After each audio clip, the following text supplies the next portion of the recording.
Oke, balik lagi di channel Krisna Adityo. Nah, ternyata di luaran sana masih banyak yang bingung saat membeli dan memilih antara digital piano atau keyboard. Semoga di video ini bisa membantu teman-teman semua memilih gear yang pas dan sesuai porsinya. Simak terus.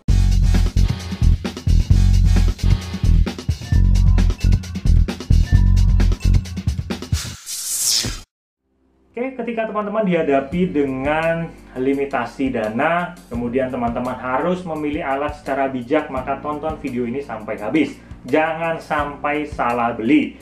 Nanti bisa aja teman-teman setelah menonton video ini, kemudian berubah pikiran, menjual pianonya dirubah menjadi keyboard, atau menjual keyboardnya dirubah menjadi piano, ya, karena merasa salah beli. Ya, itu nggak ada masalah sebenarnya. Oke.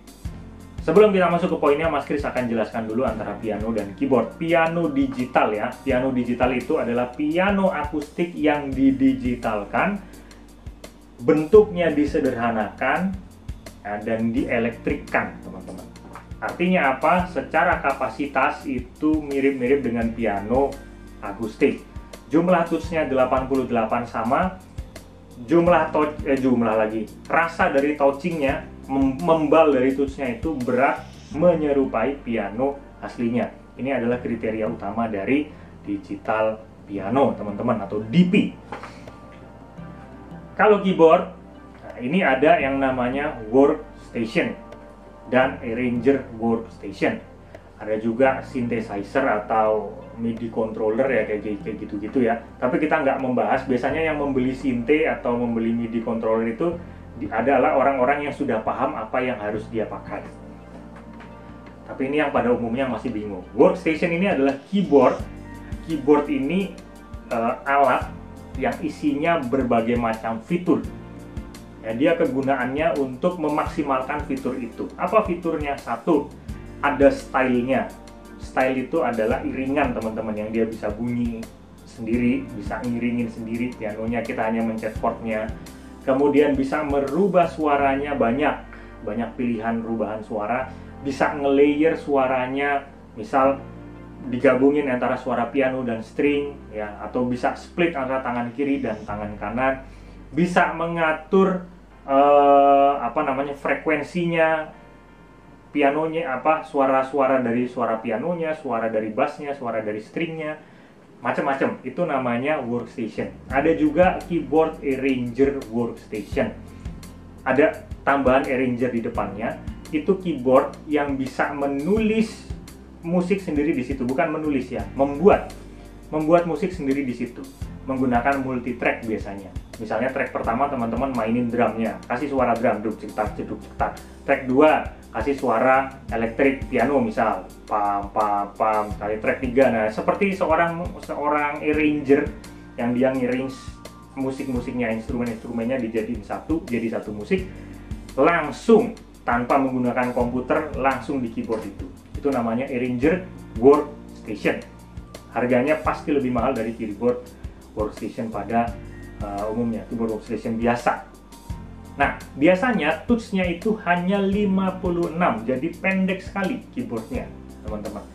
Pendek, cepat, tapi berat keyboardnya itu. Dan empuk, touch-nya empuk. Ada juga sih yang banyak touch-nya, yang ada 76 atau 70, intinya di bawah 80, di atas 70 itu juga ada. Workstation atau arranger workstation yang kayak begitu juga ada. Digital piano juga ada yang touch-nya sebenarnya 76, 70, di bawah 80, di atas 70 itu juga ada. Tapi nggak usah kita bahas. Kita bahas yang mainstream aja. Nah, dari segi fungsi, ini udah berbeda, teman-teman. Dan cara bermain pun sudah berbeda. Hati-hati salah mempersepsikan dua alat ini. Karena masih banyak yang sama aja tuh alatnya. Ya, beda, teman-teman. Beda total ini. Kemudian kita masuk ke poin yang pertama, yaitu alasan yang menjadi alasan umum teman-teman membeli atau memilih kedua alat ini. Yang pertama, alasannya untuk belajar. Nah, ini teman-teman harus tahu nih, untuk belajar yang seperti apa. Karena Mas Kris di sini membuka Piano Buddies, dan ternyata ada teman-teman yang ingin membeli alat-alat tersebut dan menanyakan ke Mas Kris, kira-kira cocoknya pakai alat apa? Kemudian Mas Kris akan tanya balik karena pertanyaannya masih absurd. Pengennya yang seperti apa nantinya? Kemudian dia menjawab seperti ini.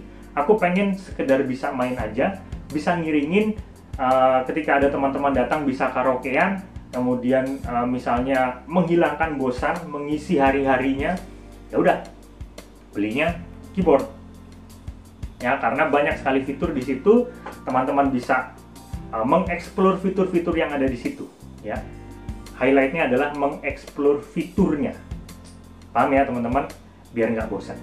Kalau teman-teman, nah ini yang lain ya. Kalau teman-teman pengen belajar dari mengolah movement antara jari-jari, skill-skill jarinya, berarti yang teman-teman harus beli adalah digital piano. Yang dieksplor bukan fiturnya, tapi kapasitas dari pianonya itu, yaitu dari jarinya kita sendiri, kemudian banyaknya touch-nya. Kita bisa mengeksplor banyak, nanti Mas Kris akan jelaskan. Ya, itu wajib gunakan digital piano. Apalagi teman-teman pengen belajar pop atau jazz, atau teman-teman pengen belajar klasik, ya itu wajib pakai digital piano. Ya teman-teman. Oke, sampai di sini paham ya? Kemudian apa sih yang menjadi perbedaan? Kok tadi Mas Kris bilang cara mainnya beda? Jelas cara mainnya beda. Kayak gini, kalau teman-teman pengen mengolah jarinya, penjariannya, teman-teman pengen mengolah skillnya, tapi teman-teman belinya keyboard. Kemudian teman-teman belajar arpeggio nih, baru sedikit, udah mentok kanan. Baru bikin fingering turun sampai bassnya, udah mentok karena touch-nya cuma 56 dan terlalu ringan, sering-sering kepleset. Ya, jadi nggak maksimal kalau teman-teman gunakan keyboard. Jadi gunakanlah digital piano yang proper.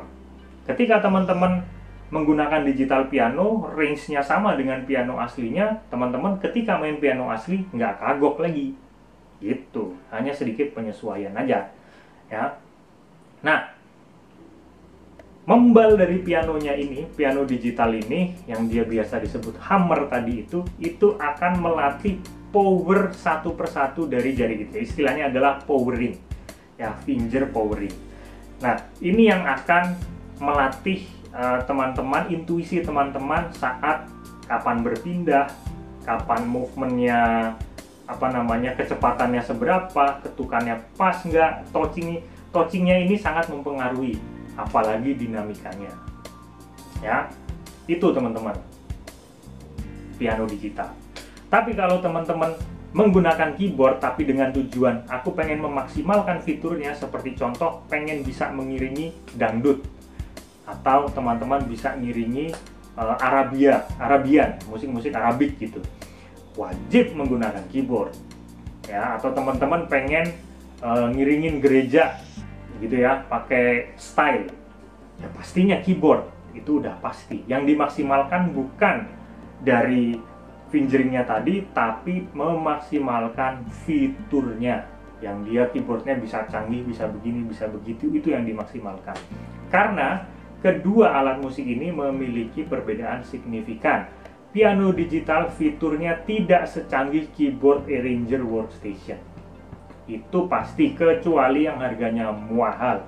Yang harganya mahal pun tetap sebenarnya statusnya itu berbeda.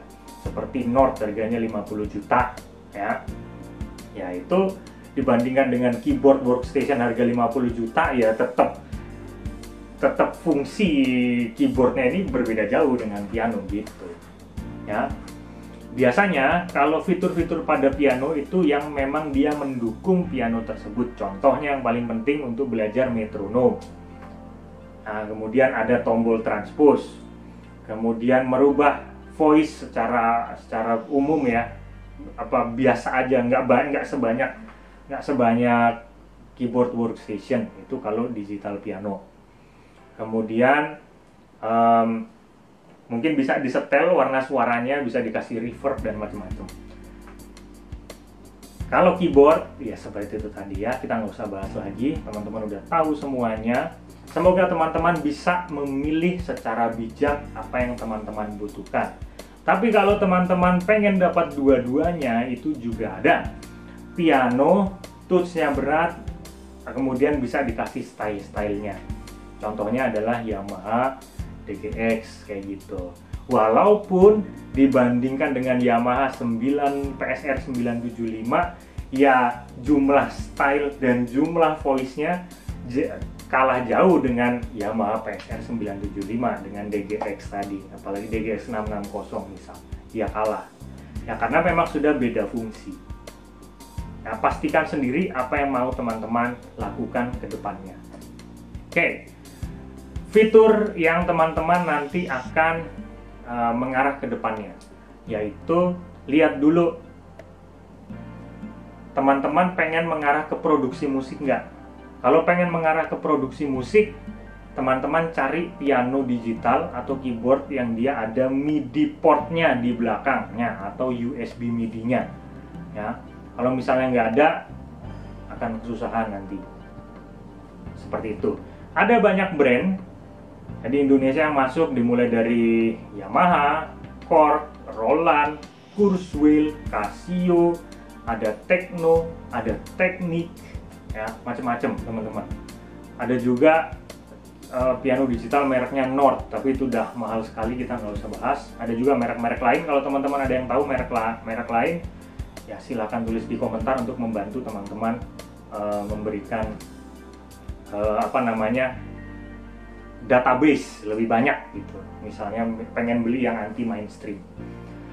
Setiap brand ini berbeda-berbeda karakternya, dimulai dari karakter suaranya, dimulai dari fungsinya, ya. Paling gampang antara Yamaha, Roland, Korg. Ini paling gampang nih, sama Casio. Kalau di digital piano, ya misalnya Yamaha nih, ada digital piano tuh macam-macam. Yamaha bisa DGX, bisa Yamaha YDP. Kita masuk ke digital piano dulu teman-teman. Digital piano ini dibagi dua lagi. Nah, yang satu digital piano big body, ya, bodinya besar, dan digital piano yang bodinya ramping. Bodinya besar itu seperti Clavinova, YDP, DGX, Yamaha tuh ya. Kemudian ada Roland apa tuh ya Mas Kris, lupa. Yang dia bodinya besar teman-teman, bahkan ada kayu-kayunya kanan kirinya tuh. Nah itu dia nggak fleksibel untuk bisa dibawa kemana-mana. Tapi dari segi kualitas juga bagus. Tapi kalau teman-teman memilih digital piano yang ramping, teman-teman harus lihat benar-benar speknya. Dilihat dari mana? Dilihat dari jumlah polifoninya. Kalau polifoninya makin banyak berarti makin bagus. Paham ya teman-teman fungsinya? Kalau keyboard juga sama. Misal kalau dari Casio itu ada GTX, kalau dari Yamaha ada PSR, kalau dari Korg ada PA, Roland itu ada seri BK, ya. Nah itu fungsinya sebenarnya sama semua, tapi tampilannya beda dan punya karakteristik masing-masing. Lebih bijak teman-teman memilih satu persatu. Kalau misalnya ada dananya pas gitu ya, jangan salah pilih lagi, karena kalau udah beli baru dijual pasti akan lebih murah harganya, itu udah pasti. Ya, jadi bener-bener milih yang sesuai, yang serak aja karakter suaranya, kemudian dilihat dari spare partnya mudah atau enggak. Gitu ya teman-teman, semoga bisa membantu teman-teman semua dan bisa memberikan informasi, memudahkan teman-teman semua untuk memilih alat yang pas untuk belajar. Kita ketemu di kesempatan berikutnya. Sehat selalu dan salam harmonis.